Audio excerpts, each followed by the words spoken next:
때마다 해줘야 하는 비료 작업이 힘드시다고요? 오레가, 슈퍼 오레가가 수고로움을 덜어드립니다. 간편하고 효과 좋은 완효성 비료 오레가, 슈퍼 오레가. 한 번의 시비로 지속적으로 뿌리에 영양분을 공급하여 경제적 부담과 노동력은 낮추고 생산성은 극대화하는 완효성 비료. 한 번의 시비로 농사가 완성되는 경제적인 비료 오레간다 오레가. 남해화학 오레가, 슈퍼 오레가. 여러분 안녕하십니까? NBS 뉴스 24입니다. 정부가 최근 농지 투기 방지를 위한 농지관리 개선 방안을 발표했는데요. 농지 취득 자격 심사와 사후 점검, 그리고 불법 행위에 대한 제재를 대폭 강화한다는 게 골자입니다. 그러나 논란의 핵심 쟁점이던 비농민의 농지 소유 금지에 대한 사항은 규정되지 않아 전문가들 사이에서 보완 과제가 적지 않다는 지적이 나오고 있습니다. 김인경 기자가 보도합니다. 정부가 29일 발표한 농지관리 개선 방안은 크게 4가지로 구성됐습니다. 농지 취득 자격 심사를 강화하고 투기 우려 농지 등에 대해 차별화된 사전 사후 관리 체계를 정립하고 불법 행위에 대한 제재를 강화하며 부당이득 환수제를 도입하고 농지 행정 인프라를 대폭 확충하는 겁니다. 그러나 전문가들은 정부 대책에서 가장 중요한 내용이 빠졌다고 입을 모읍니다. 바로 비농민의 농지 소유 문제입니다. 본질적인 문제는 다루지 않았더라고요. 농사 안 지으면은 농지를 소유 못하게 하는 근본적인 그게 빠져 있어요. 농지 취득 요건에서 작용 의무 기간을 둬야 되고. 이 같은 지적은 30일 이계호 국회 농해수위원장과 경실련 등이 공동 주최한 농지법 개정안 토론회에서도 한 목소리로 터져나왔습니다. 농지 소유에 대한 것을 원칙적으로 차단하는 게 아니라 관리를 강화하고 규제를 통해서 이런 것으로만 한정되어 있는 것에 대한 아쉬움이 있습니다. 농민이 아닌 사람에 대해서는 더 이상 농지의 소유권을 인정하지 않는다는 그런 결단이 필요한 시점이 지금이 아닌가 싶은 생각이 듭니다. 세부적으로는 특히 비농업인의 상속농지 소유에 대한 관련 규정이 명확하게 정립되지 않은 것에 대한 지적이 나왔습니다. 최소한 상속농지, 인목농지, 그리고 경매농지는 3년 안에 국가나 지역 농민에게 매도했을 때 금전적이나 세제 혜택을 부여하는 유인책을 좀 법률안에 담을 필요가 있지 않다라는 생각이 듭니다. 선매권 제도를 좀 도입했으면 좋겠다. 한국 농업의 고령화, 농촌의 고령화로 인해서 그 비농업인의 그 상속농지 소유는 계속 늘어날 것으로 전망이 되고 있고요. 농지가 상속되면 돌아가신 분 명의로도 등기가 돼 있는 경우가 많이 있어요. 국가나 지자체에서도 해당 토지들을 제대로 관리하는 어려움도 무척 있습니다. 상속농지 역시 신고 의무화를 해야 된다. 농업회사법인 사전신고제의 실효성에 대한 우려나 법인 설립 요건 강화에 대한 문제도 제기됐습니다. 농업회사법인 설립 요건, 지금 현재 농업인이 10%만 참석하면 90%의 비농업인 자본이 들어올 수 있습니다. 기획부동산과 농업회사법인이 손을 잡고 쪼개기 매매, 전형적인 농지 투기를 하는 그런 사례들을 많이 봤습니다. 농업법인 사전신고제 도입 같은 경우는 이게 과연 의미가 있을까라는 좀 생각이 들어요. 농업법인들이 실제 하고 있는 농지를 불법으로 구매해서 판매하는 이런 내용들을 보면 법을 어겨가면서 이용할 수 있을 것이다 생각이 들어서 이건 좀 더 강한 제재가 필요하다는 생각이 들고. 한편 대책에서 농지 이용 실태 전수조사 내용이 빠졌다는 일각의 지적에 대해 농식품부 관계자는 농지원부 미포함 농지에 대한 조사 예산은 이번 추경에 반영됐다면서 전수조사를 위한 예산 확보에 노력하겠다고 밝혔습니다. 농지원부와 농업경영체 등록과 그걸 통한 여러 가지 정책 지원이 유기적으로 이제 이루어질 수 있도록 체계 개선을 필요한다는 그 방향은 공감하고 있고요. 농지의 현황이라든지 이런 것들을 정확하게 이제 조사하기 위한 예산들은 저희가 지속적으로 확보해 나가도록 노력하겠습니다.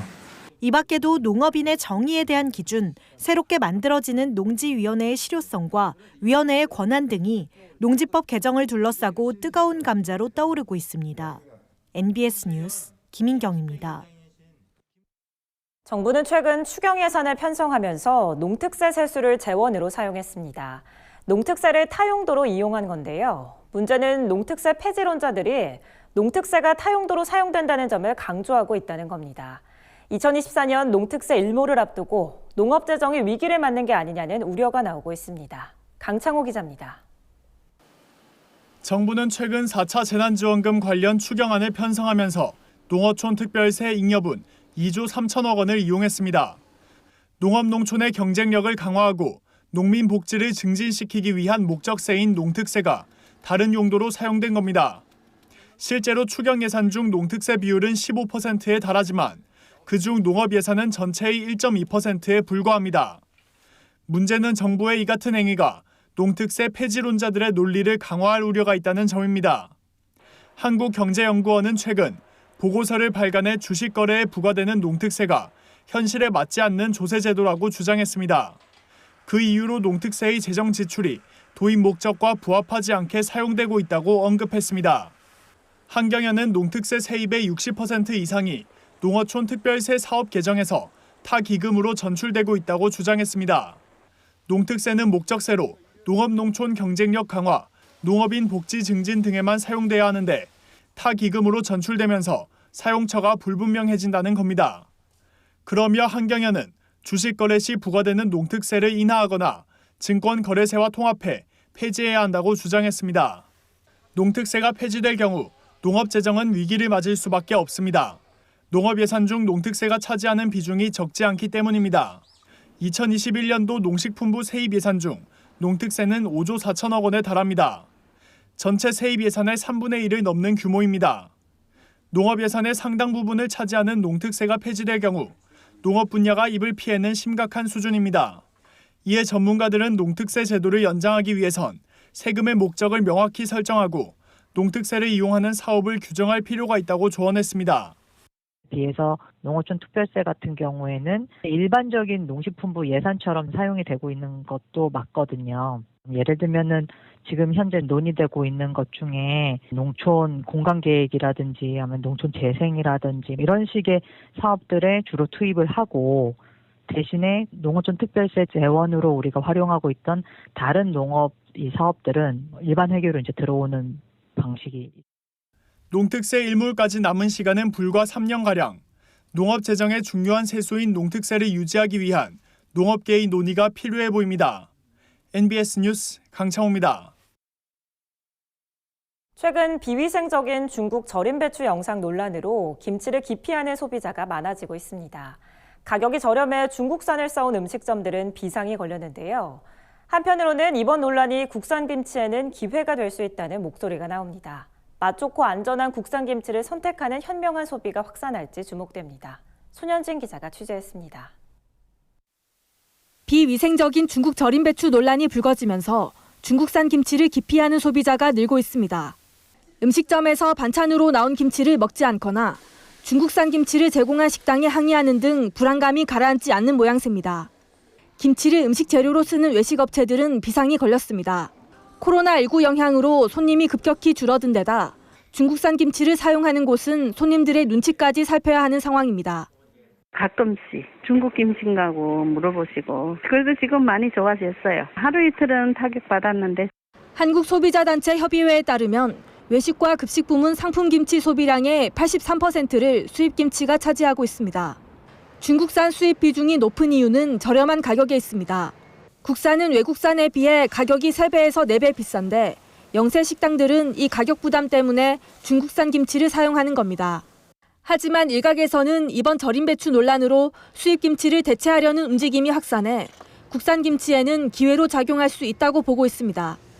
국산 김치로 대체가 되면 국산 김치 제조업체들도 매출액이 늘겠지만 추 생산이라든지 마늘, 무, 건고추 생산 이런 데도 영향이 있죠. 긍정적인 영향이.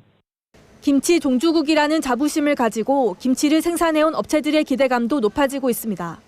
최고 원물의 배추를 생산해야만 김치가 맛있을 것 아닙니까? 직원들이 직접 50만 평을 농사를 지어갖고 원료 수급을 하고 있고요. 우리나라에서 제일 깨끗한 탐진댐 물을 우리가 절임수로 사용을 합니다. 이런 차별화 과정을요, 한 6가지 정도 거치거든요. 가격이 싸다고 중국산 김치를 선택하기보다 안전한 국산 김치를 사용하는 것이 옳은 선택이라는 목소리가 커지고 있습니다. 외식업체 입장에서도 국산 김치 사용을 적극적으로 알리면 소비자들을 이끄는 차별점을 만들 수 있다는 겁니다. 재료에 대한 불신이나 이런 게 높아지면 아무래도 수입산에 대해서 수치를 꺼리게 되는 거잖아요. 결국 그 수요가 국산으로 넘어갈 수밖에 없고 식객업소에서도 소비자들의 선호도나 이런 거를 감안을 해줘야 되는 거잖아요. 또 한 번 온 국민을 분노하게 만든 중국산 수입 식품. 이번 논란이 맛 좋고 안전한 국산 김치의 우수성에 주목하는 현명한 소비 생활의 확산으로 이어질지 주목됩니다. MBS 뉴스 손현진입니다. 코로나19 확산 이후 지속적으로 호평을 받고 있는 사업 중 하나가 바로 농산물 꾸러미 사업이죠. 특히 취약계층의 제도 시행 이후 식생활 만족도가 올라가고 국산 농산물에 대한 관심이 높아졌다는 반응입니다. 농협과 한국새농민중앙회가 올해도 사회 취약계층의 지속적인 국산 농산물 섭취를 위해 농산물 꾸러미 10,000박스를 전달하기로 했습니다. 남수지 기자입니다. 전국 8도의 싱싱한 농산물로 구성된 박스들이 차곡차곡 쌓입니다. 취약계층에 전달될 농산물 꾸러미입니다.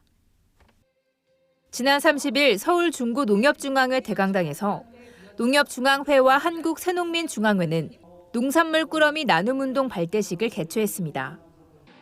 발대식에는 이계호 국회 농림축산식품 해양수산위원장, 이성희 농협중앙회장, 김한석 한국새농민중앙회장 등이 참여했습니다. 이계호 위원장은 품격 있고 질 좋은 농산물을 취약계층에 전달하는 뜻깊은 사업인 만큼 사업이 더 확산되길 기대한다고 말했습니다. 질 좋은 농산물을 또 소포장으로 잘 간수를 해서 이웃들에게 나눠주는 그런 사업이기 때문에 더 확산돼서 우리 도농이 함께하는 대한민국이 되기를 희망합니다. 이성희 회장은 새농민 회원들이 정성 들여 생산한 농산물을 취약계층에게 전달하는 만큼 의미가 남다르다며 소감을 전했습니다. 코로나로 인해 가중된 경기 침체와 사회적 거리두기 장기화로 취약계층에 대한 각종 후원이 눈에 띄게 줄었다고 합니다. 전국 8도 농업인들의 땀과 정성이 담긴 우수 농산물로 꾸러미를 구성했다는 점에서 그 의미가 더욱 크고 소중하게 느껴집니다. 새 농민회는 지난해 전남 지역의 취약계층 1,300가구에 농산물 꾸러미를 전달한 바 있습니다. 이후 농민들에게는 보람을, 도시민들에게는 농촌의 소중함을 일깨웠다는 호평을 받고 있습니다. 올해는 제주 한라에서 강원 태백까지 우리 농산물 꾸러미 나눔 운동을 슬로건으로 사회 취약계층에 꾸러미 10,000박스를 전달하기로 했습니다. 여기 쌓여있는 농산물 꾸러미는 이곳 중구청의 어려운 이웃들에게 드리고자 농산물 꾸러미 나눔 사업을 시작으로 한국새농민은 사회적 가치를 중진시키고 농업 농취를 이끌어가는 일들을 지속적으로 해나가겠습니다. 농산물 꾸러미에는 쌀, 보리, 감자 등 새농민회 회원들이 생산한 전국 각지의 11가지 농산물이 포함되어 있습니다. 발대식 참석자들은 농산물 꾸러미를 정성스럽게 포장하고 어려운 이웃에게 잘 도착하길 바라는 마음을 담아 꾸러미를 직접 상차했습니다. 발대식에 준비된 농산물 꾸러미 500박스는 서울 중구 지역의 취약계층에게 전달될 예정입니다. 농협과 새농민회는 앞으로도 농산물 나눔과 기부로 주변의 취약계층을 돕고 따뜻한 사회를 만들어가는 데 앞장서겠다고 밝혔습니다. MBS 뉴스 남수지입니다. 조류 인플루엔자 특별 방역 대책 기간이 최근 종료됐습니다. 철새의 본격적인 북상으로 개체 수가 감소하고 있고 3월 들어 농가 발생도 5건에 그쳤기 때문인데요. 다만 방역당국은 잔존 바이러스로 인한 추가 발생 가능성이 있는 만큼 강화된 방역 조치는 유지하기로 했습니다. 김하은 기자가 보도합니다. 정부가 조류 인플루엔자 AI 특별 방역 대책 기간을 지난 28일 종료한다고 밝혔습니다. 다만 전국 방역 지역 해제 시까지 강화된 방역 조치는 유지됩니다. 철새 개체 수가 절반 가까이 감소한 데다 가금 농장 AI 발생도 잦아들고 있어서입니다. 환경부에 따르면 이번 달 겨울 철새 개체 수는 지난달 대비 44.9% 감소한 것으로 나타났습니다. 특히 야생조류 고병원성 AI에 취약한 오리과 조류의 개체 수는 전월 대비 63%나 줄어들었습니다. 야생조류 AI 일평균 항원 검출 건수는 지난달 1.96건에서 이번 달은 0.29건으로 대폭 줄었습니다. 가금농장 AI 발생 건수도 감소하며 3월에는 5건에 그쳤습니다. 다만 방역당국은 잔존 바이러스로 인한 추가 발생 우려가 있다며 강화된 방역 조치를 전국 방역지역 해제 시까지 유지한다는 방침입니다. 일부 일정 지역들이 철새가 좀 있고 그 전에도 3월 이후에도 간헐적으로 나왔던 사례들도 있어요. 현재 일부 지역은 방역지역 해제도 안 돼 있고. 전국 방역지역 해제 조치는 마지막 발생 가금농장의 살처분 소독 완료 후 30일이 지난 시점에서 방역된 해 가금농장에 대한 AI 환경조사 결과 이상이 없어야 합니다. 현재 전국 108곳의 AI 발생 농가 중 38곳의 가금농장이 방역대가 해제되지 않았습니다. 방역당국은 향후 추가 AI 검출을 막기 위해 철새도래지 AI 항원 검출 지점, 토종닭 농장과 계류장, 산란개, 종개, 종오리 농장의 진입로에 주 3회 집중 소독을 실시합니다. 또 감염 개체를 조기에 발견하기 위한 강화된 검사 체계를 유지하고 산란개, 오리, 토종닭 등 취약 축종의 순환 감염과 농장 간 수평 전파 차단을 위한 방역 조치도 지속하기로 했습니다. 한편 농림축산식품부는 AI 바이러스가 잔존해 있는 만큼 가금농가에 끝까지 긴장을 늦추지 말고 축사 소독과 출입 통제 등 방역 수칙을 철저히 준수해 줄 것을 당부했습니다. MBS 뉴스 김하은입니다. 라이브 커머스라고 들어보셨나요? TV 홈쇼핑을 온라인으로 옮겨놓은 거라고 생각하시면 쉬울 것 같은데요. 라이브 방송을 통해 구매자들과 실시간으로 소통하면서 물건을 판매하는 겁니다. 코로나 사태로 지난해부터 시장이 급성장하고 있는데 농업계에도 새로운 기회장으로 주목받고 있습니다. 김인경 기자입니다. 어머, 운동하던 중에 시간 맞춰서 주문했어요라고 해주고 계시고. 아, 운동하면서 딱 이제 그 약간 당 땡길 때. 그쵸. 여기 또 참여만 한 게 없죠, 성주 참여. 네. 키로당 개수 알려달라고 하셔서 자, 아하. 그러면 본격적인 언박싱 타임 가도록 하겠습니다. 최근 진행된 성주 참외 판매 라이브 방송입니다. 경북 성주군 한국농수산식품유통공사 AT가 함께 11번가에서 라이브 방송을 한 건데 1시간 동안 진행된 방송의 접속자는 무려 12만 6천여 명. 이날 하루 동안 팔린 참외 판매액은 1억 1,720만 원에 달합니다. 행사를 기획한 AT 측은 언택트 시대인 만큼 새로운 유통 경로를 찾다가 라이브 커머스를 선택했다며 소비자와의 실시간 소통을 통해 판매하는 참외의 특장점을 속속들이 알려준 것이 인기 비결이라고 설명했습니다. 코로나19로 인해서 우리 농가라든지 농식품 기업들이 판로 활성화에 대단한 어려움을 겪고 있는 실정입니다. 홈쇼핑이다 이런 유통 채널이 있긴 하나 수수료 이런 게 너무 높아서 또 유통 단계를 우리가 좀 더 혁신적으로 떠오르고 있는 쪽으로 기획을 하고 싶어서 이 같은 라이브 커머스 시장은 농업의 유통 판도를 바꿀 수 있다는 전망이 나옵니다. 시장이 급격히 성장하고 있기 때문입니다. 라이브 방송에 상품 판매 기능을 더한 라이브 커머스의 지난해 시장 규모는 4천억 원. 한 증권사 리서치센터는 올해 이 시장이 2조 8천억 원 수준으로 1년 새 7배 커지고 2년 뒤인 2023년에는 10조 원 규모로 급성장할 것이라고 내다봤습니다. 코로나19로 비대면 소비가 증가하면서 시장이 블루오션으로 떠올랐기 때문입니다. 소비자들은 내 손 안에 홈쇼핑 같은 개념으로 TV 홈쇼핑보다 접근성이 높고 상품 정보를 상세하게 살펴볼 수 있으면서 판매자와 실시간 소통이 가능하다는 걸 큰 장점으로 꼽습니다. 또 판매자는 기존 TV 홈쇼핑의 10분의 1에 불과한 수수료만 지불하면 되고 업체에 따라 별도의 쇼호스트 없이도 판매자가 직접 상품 홍보와 판매에 나설 수 있다는 점에서 매력적인 유통 창구라고 설명합니다. 시장이 급성장하면서 11번가 쿠팡, 지마켓 등 이커머스 업체, 신세계 등 대형 유통업체는 물론 네이버, 카카오 등 포털 사이트까지 지난해 모두 라이브 커머스 시장에 뛰어들었습니다. 특히 가장 대형 플랫폼인 네이버 쇼핑 라이브는 플랫폼 입점 후 3개월간 누적 매출액이 기준치를 넘으면 판매자 누구나 라이브 방송을 켜고 직접 농사지은 농축산물을 판매할 수 있어 농업계의 새로운 기회로 주목됩니다. 현재 네이버 쇼핑 라이브에서는 2030 세대를 중심으로 공기정화식물 등 화훼류와 감자, 고구마, 사과, 토마토 등의 농산물들이 인기리에 팔리고 있습니다. 산지 생산자분들도 많이 참여를 하고 계세요. 지리산 도라지라든지 과수원에서 직접 딴 사과라든지 다양하게 많이 활용을 하고 계세요. 스마트 스토어에 올려져 있는 상품을 선택을 해서 판매하고 라이브로 소개해보고 싶은 상품들을 라이브 켜서 소통하시고 하면 되는 거라. 코로나 사태로 유통창구도 온라인으로의 변화가 가속화하는 추세. 라이브 커머스 시장이 농가들에게 새로운 기회의 장이 될지 기대됩니다. NBS 뉴스 김인경입니다. 다음은 간추린 뉴스입니다. 강원도가 오는 7월 전국 최초로 농어촌 민박 통합 예약 시스템을 출시합니다. 도는 최근 코리아센터, 강원도 농어촌 민박협회 등과 농어촌 민박 통합 예약 시스템의 성공 운영을 위한 업무 협약식을 가졌다고 밝혔습니다.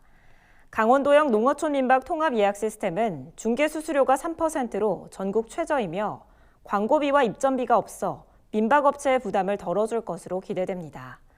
통합 예약 시스템이 출시되면 민박업체 매출액의 최대 15% 정도가 절감돼 연간 최대 107억 원가량이 민박 사업자의 소득으로 이어질 것으로 예상됩니다. NH농협카드는 지난 30일 서울 중구 소재 NH농협은행 신관 대회의실에서 2020년 NH농협카드 대상 시상식을 개최했습니다. 이날 행사는 카드 사업 성장에 기여한 직원들의 공로를 치하하기 위해 마련됐으며 NH농협카드는 개인 부문 170명, 사무소 부문 57곳을 선정해 시상했습니다. 개인 부문 대상은 김영천 NH농협은행 동광양 지점 과장과 소영아 원주농협 치악산 지점 주임이 수상했습니다. 사무소 부문 대상은 영등포 농협과 농협은행 강남역 금융센터가 수상의 영광을 안았습니다. 신인식 NH농협카드 사장은 올해도 고객 중심 경영을 기반으로 지속적인 성장을 달성할 수 있도록 힘써주길 바란다고 말했습니다. 저희가 준비한 소식은 여기까지입니다. NBS 뉴스 24 마칩니다. 함께해 주신 여러분 고맙습니다.